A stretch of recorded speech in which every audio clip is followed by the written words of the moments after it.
My first reaction to the story was how tangible and relatable this very, pleasantly simplistic, linear story is, about this couple kind of getting harassed by someone that, is it harassment, or is he just being friendly, or is he just weird, and should we think that he's weird, or is he just not like us, and then just are we being paranoid? And so it's something that could happen to anybody.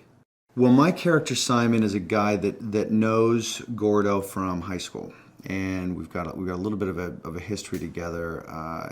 He is a guy that I kind of knew a little bit in school, and as the movie progresses, we figure out that the history is a little bit deeper with this guy than Simon initially discloses to his wife Robin. It's one of those great movies that ends and you dying to get in the car and talk to the person you saw it with about, hey, do you think that such and such was such and such, and did they do such and such? Or, I mean, it's not one of those annoying sort of vague endings.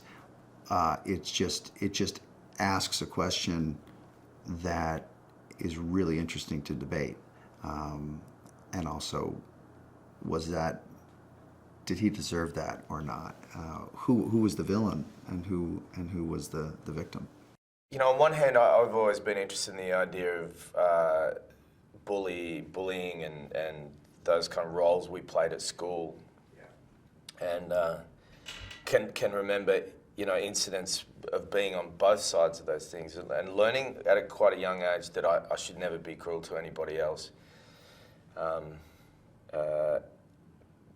because of how it makes you feel when it happens to you. But so interested in that general subject matter. But I got excited about making a movie or writing a script about it when I thought, how do those roles affect people through the rest of their life? And rather than tell a story that was set in a high school or whatever, to write a story that was set with people my age, and using that concept of what would it be like to run into the person that you treated very badly when you're at school, or on the flip side of that, what would it be like to run into the person who bullied you?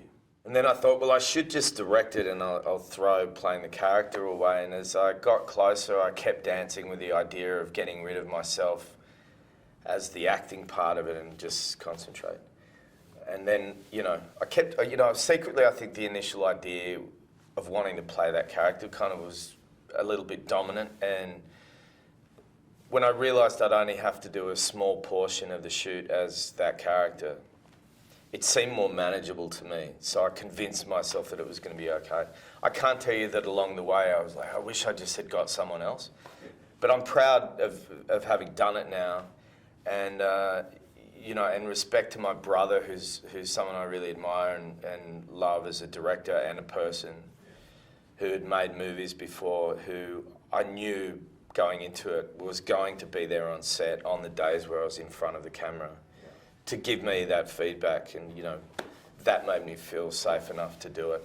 The thing that I find really fascinating about this piece is that it appears to be one thing and actually works on many, many levels of other things.